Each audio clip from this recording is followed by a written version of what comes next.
said, I don't have to worry what you think about me. What I need to be concerned about is what do I think about myself and what is the Lord offering? You know, because the Lord doesn't think badly. What the Lord thinks is there's my child, if I'm a believer, stuck in sin. When he sees a lost person, he sees a person without him. And what he thinks about is their suffering and their hurting and their great need. He doesn't think condemnation upon them. He wants them to come to him. The disease had run its course. Boy, Luke says that he was full of leprosy. Get the picture of that. I mean, he didn't have just a little bitty old white spot on him. He was full. His whole body was full. He was covered with leprosy and all the effects of leprosy. That was his condition. If you have not just seen one picture of, or if you've seen one picture of a leper, when I was searching to find a picture to use, man, some of the pictures I wouldn't show here. I would let you look at in my office, but not with the kids around because it's so heart-rending. It just rips at the very essence of who we are. A on your outline, leprosy described. We know leprosy today by its name, Hansen's disease. And that's the man that diagnosed its cause. And it's not just an infection that rots the flesh, as has been commonly considered. That's what they thought in the old days, in the ancient days, that it was an infection that rot away the person. The disfigurement associated with Hansen's disease comes from the fact that the body's warning system no longer functions. No longer functions. So what happens? You drop a potato in the charcoal and you stick your hand in the charcoal and you pick it out and you don't feel it burning your hand. And so you begin to get disfigured that way. Boy, all the extremities are affected. There's a numbness that goes through the extremities. So there's a numbness in the eyes, the face, the nose, the ears, the fingers. So the person is boiling some water and they don't think about it and they plunge their hand and they throw boiling water on their face. They don't feel the damage that water is doing to them. And eventually you continue that and you begin to lose digits. You lose fingers and you lose part of an ear and other things. And then if you look at it in third world country where Mother Teresa in Calcutta was at and all the leprosy that was there, then you find that the rats are and the mice, they're nibbling on these people and they don't feel it. And so they're actually eating away parts of their body, and they don't know what's taking place. Dr. Brand calls this disease the painless hell, and which is an incredible description. The poor man in our story had not been able to feel for years, and we know that because Luke says, and Luke is what? A physician. And Luke says he was full of leprosy. So he hadn't felt for years, and his body being full of leprosy would have been mutilated from head to toe. Rotten, stinking, and a repulsiveness. That's why people didn't want them around them. That's one of the things that held them away. And imagine that way. We have a hard time when we see a drunk on the street. We have a hard time sometimes with homeless people that haven't bathed for a long period of time. I went to take some money to a woman that had called us, needed a bus ticket, and she sat in my car for all of about 5 seconds. And I gave her money for the bus ticket, and she left, and I drove back to the church with the windows all open, air conditioning on full blast. Boy, she had not bathed for quite some time. And we find that hard to be around. And that's how this was. And you know what? That's how sin is. Although we don't realize the stench, we don't realize the offensiveness of sin in our lives and how it affects others around us. Be on your outline, the leper's state of mind. Well, Leviticus 13:45 and 6 will be up on the wall.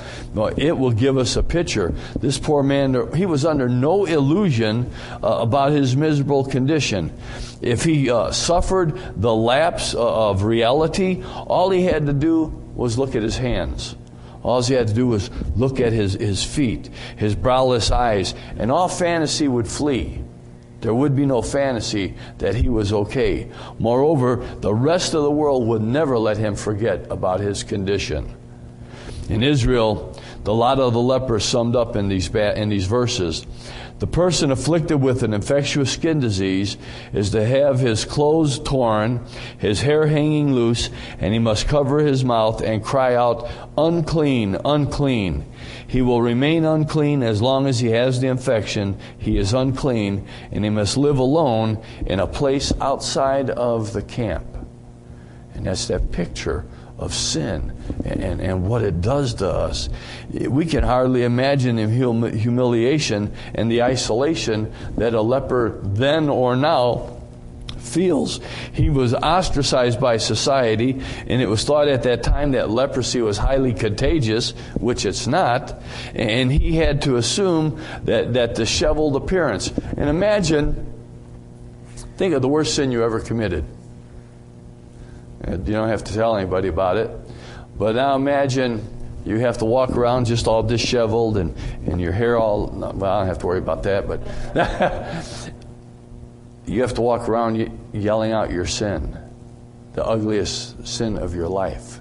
And you have to be yelling that so that all the world knows, look at that awful, ugly sinner. Man, don't want to be around them. Stay away from them. That's the picture of what we see with leprosy. He had to call out unclean, or a woman had to call out unclean whenever they came in the range of population.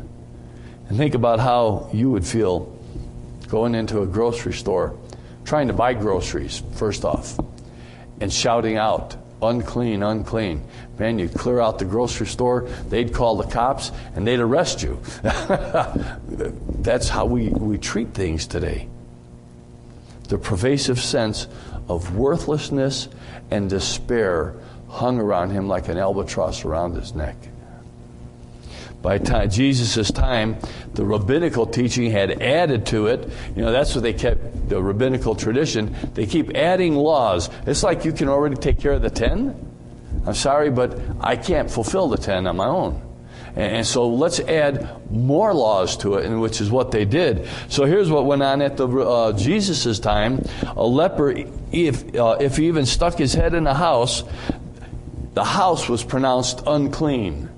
Now imagine how everybody else felt about you at that time. House is unclean. We can't go in there. The house has got to be cleansed, got to be purified. You have to go through this period. It's rainy season, and we're out here in the rain.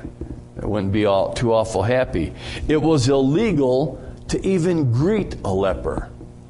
Think about that.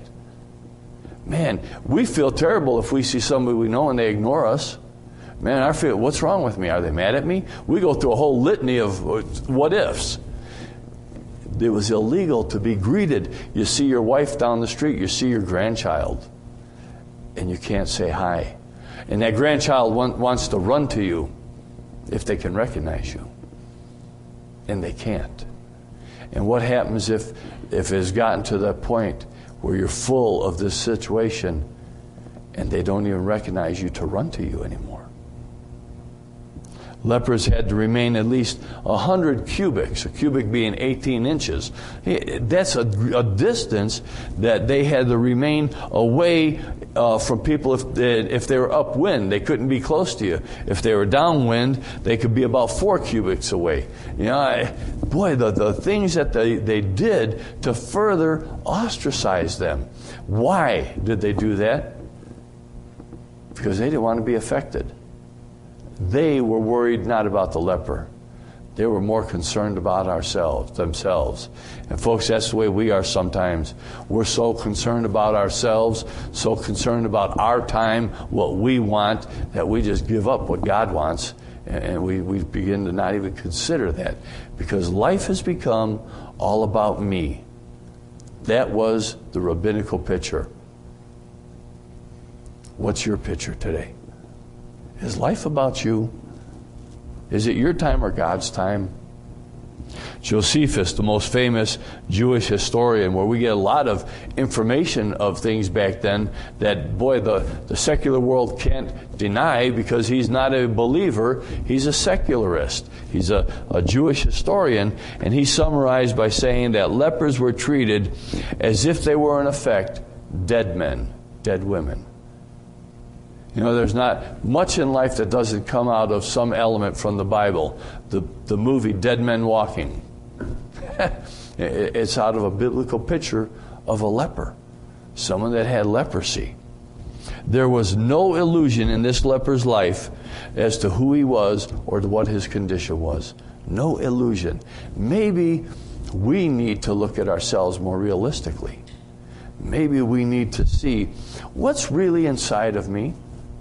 What's really going on? Can I really sing and worship God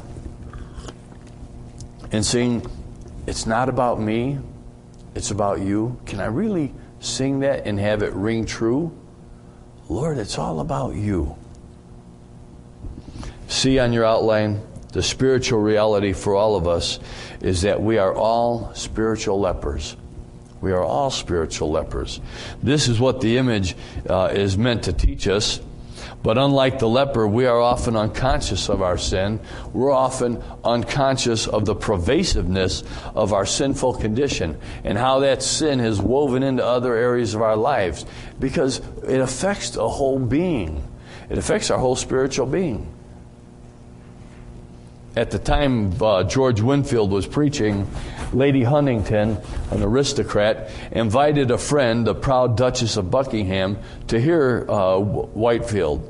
The Duchess replied, and listen to this and think about yourself.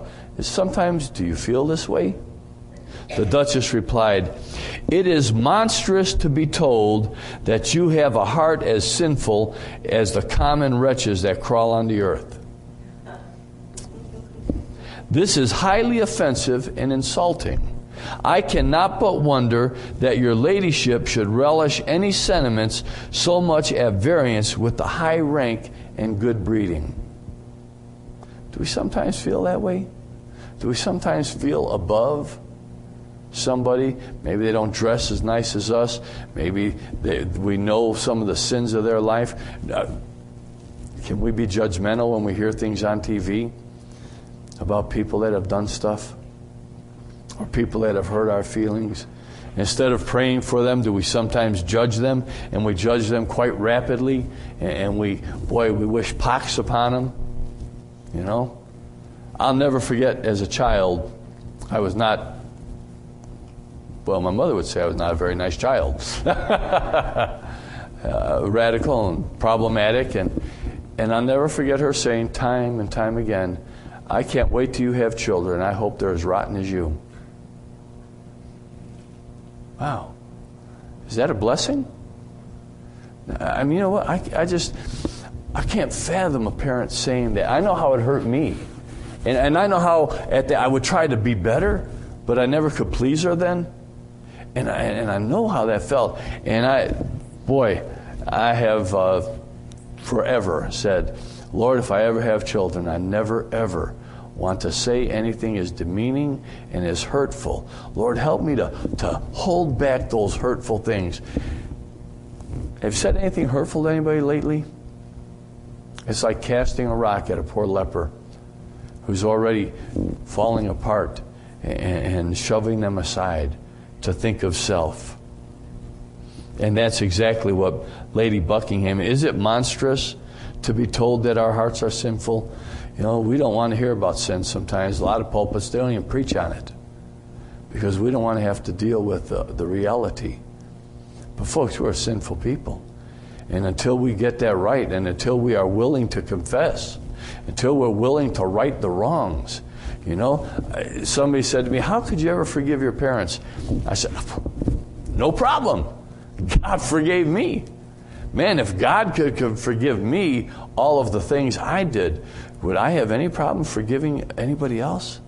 No, not in my mind." The point being, the less we know that there is anything wrong with us, the more full-blown our leprosy will become. The less we recognize that sinfulness in our lives and those little areas that can grow into big areas, boy, the less we know about how that full-blown leprosy is. And it's all too common to say, "Hey, I'm okay." You ever say that? "Nothing wrong here. I'm okay." Hey, that doesn't bother me in the least bit. And we have all these sayings that we throw out